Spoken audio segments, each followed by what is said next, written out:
frihed, de snakker om i Venus Project, så tænkte jeg bare på, at det kommer til at virke som et meget rationelt samfund, og et meget sådan, hvad kan man sige, empiristisk samfund. Ja. Hvor er der så plads til følelser? Fordi vores følelser er tit puttet op på moral, og moral kommer tit fra et regelsæt eller et kodex, som man må og ikke må. Altså en form for dualisme. Ja. Så hvor vil vores følelser sådan cirka være i Venus Project, når det lykkes? Ja, men det er igen det der, det er et sindssygt godt spørgsmål, og et af de allervigtigste, der jo kommer hele tiden. Og man kan sige, der er ikke svar på alting. Nej, det kan men der er et udgangspunkt, som er en bedre måde at starte ud på, kan man sige. Og jeg tror personligt, at følelser vil have en helt anden betydning. Altså den måde, vi kombinerer og tænker følelser i dag på, vil have en anden betydning i det, som de taler om. Fordi det er nogle andre værdigrundlag, der ligger. Det er meget svært at sige, hvad de vil være, fordi vi har sådan set aldrig oplevet dem. Vi har ikke levet i en verden, hvor det er på den måde. Og derfor er det selvfølgelig også et super validt spørgsmål. Og det kan ikke entydigt besvares, tror jeg. Det er sådan noget, man skal blive ved med at kigge nærmere på og forske og så videre. Så det har jeg ikke svaret på umiddelbart. Jeg tror personligt, at folk vil have en langt større frihedsgrad og have et andet forhold til deres medmennesker, til planeten og så videre. Og det vil igen skabe nogle andre former for følelser. Man vil tænke, føle anderledes. Men det er abstrakt, altså, jamen, det er jeg klar over. Jeg har også et andet spørgsmål. Ja. Det er Bourdieu, sociologen for slutningen eller midten af 1800-tallet. Han snakker om de her tre kapitaler, den økonomiske, kulturelle og sociale kapital. Og kan man sige, der måske ligger en generel, nu kan man så fjerne den økonomiske, hvis der ikke er nogen penge, men kan man sige, der måske generelt ligger en naturlig kapital mellem mennesker? Det er jo et filosofisk spørgsmål. Det kan man måske godt. Altså man kan sige, det er jo ikke, vi taler jo ikke om, at der ikke er nogen økonomi. Vi taler om, at der ikke er nogen monetær økonomi. Det er jo stadig et spørgsmål om, at tingene skal økonomiseres. Vi skal være klar over, hvad er der af tilgængelige ressourcer. Hvordan bliver de ressourcer fordelt osv. Og det er der jo flere forhold i. Altså der er dels de rent fysiologiske forhold, men det er jo også, der er også de mentale forhold. Hvad er det, folk har brug for? Og det er meget svært i vores samfund i dag at definere, hvad er det, du har brug for. Fordi vi får tudet ørerne fulde af alt muligt, som vi i virkeligheden måske ikke har brug for. Det er svært at definere. Ja. Og det er derfor, jeg opfordrer til den der objektivitet, som er helt vildt svær. Altså, den er meget... Jeg kæmper selv med den på daglig basis. Altså.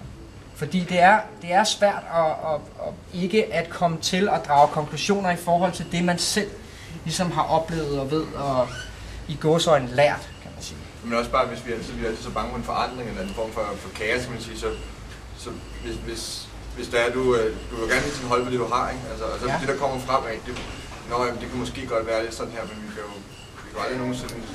Nej, vi kan aldrig opnå empiri, og vi kan aldrig opnå fuld viden. Det vil være totalt utopisk at tro. Der findes ikke noget afsluttet. Alting er i konstant udvikling. Og det er også det, vi er nødt til at forholde os til, kan man sige. Fordi vi har nogle meget dogmatiske strukturer i vores institutioner i dag, som ikke er i stand til at følge med den udvikling. Og det er virkelig det, der er det største problem. Altså jeg kan på ingen måde sige, at The Venus Project har alle svarene, og det er bare løsningen. Men det er et forsøg på det, og det er nogle forslag til, hvordan man kan gøre nogle ting, som er vigtige at kigge på. Og der findes ikke nogen endegyldig løsning på noget. Det vil være tåbeligt at tro.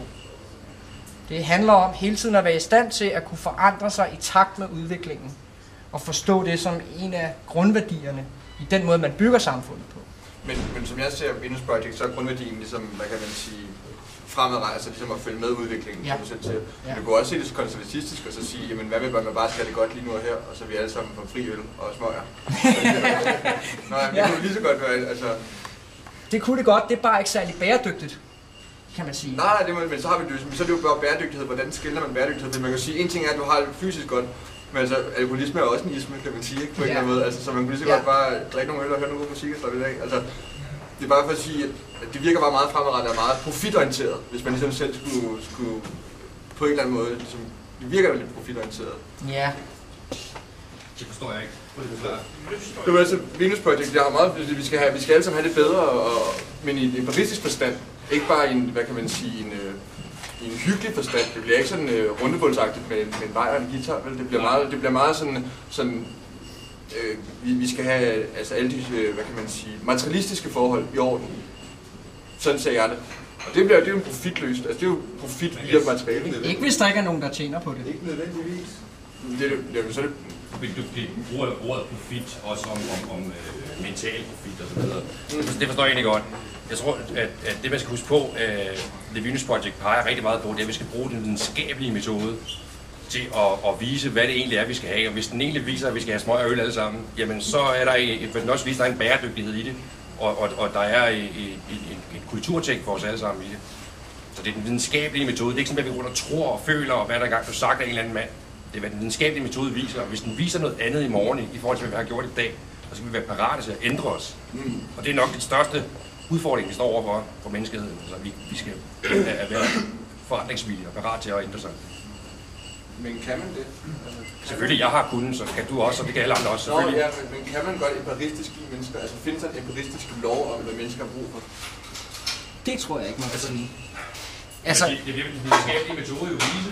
Ja, jeg ved ikke, om den vil, men det er egentlig er det ikke det, der er spørgsmålet. Fordi spørgsmålet er, hvad er det, vi gerne vil?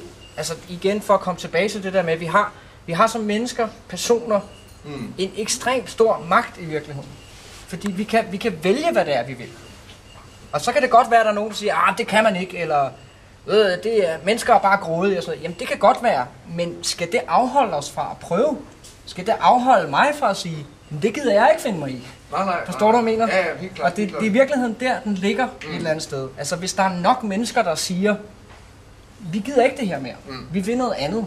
Og vi forstår, at vi vil gerne samarbejde. Vi har ikke noget problem med, at ham der synes, han er smart. Eller der findes mennesker, der er sådan. Og det betyder også, at det er muligt. Det er en mulig menneskelig egenskab. Så når folk kommer og siger, det kan man ikke, fordi du ved, vi er krigeriske af natur, og vi er alle de her ting, som folk kaster om sig med, uden egentlig rigtig at vide noget om det. Det ligger bare så indgroet i os at sige de ting. Fordi for sådan ser det jo ud, og vi kan jo se det, og folk er jo snyder og bedrager hinanden alle vegne. Jo, men vi har ligesom også et system, der gør, det er også sjovt, at det sker. Alt biologisk forskning næsten, det kommer altid til at passe ind i systemet via kapitalisme. Altså det er meget sjældent, at du hører nogle biologiske resultater, der peger mod en anden form for eksempel. Fordi det tænker til start, udgangspunktet er inden for kassen. Præcis, ja. så det giver jo meget god mening, det der med, at vi så alle sammen får en opfattelse af, at vi biologisk passer til systemet, fordi det giver systemet bedre, kan man sige, grobund. Ja, grobund og livsvilkår er lige nøjagtigt. Der er jo et paradoks. Du kan aldrig få en endegyldig videnskabelig metode. Det kan jo ikke lade sig gøre. Det må du forklare. Det kan du jo ikke, fordi hvem skal udvikle den metode, og hvad har han med i sin rygsæk, som B.S. Christiansen vil sige. Du tager selvfølgelig en kasse igen, men skal du tænke uden for den her kasse, så er det stadigvæk perspektiveret efter den videnskabelige retning eller det resultat, du ønsker. Du kan ikke belyse alt uden at have et udgangspunkt.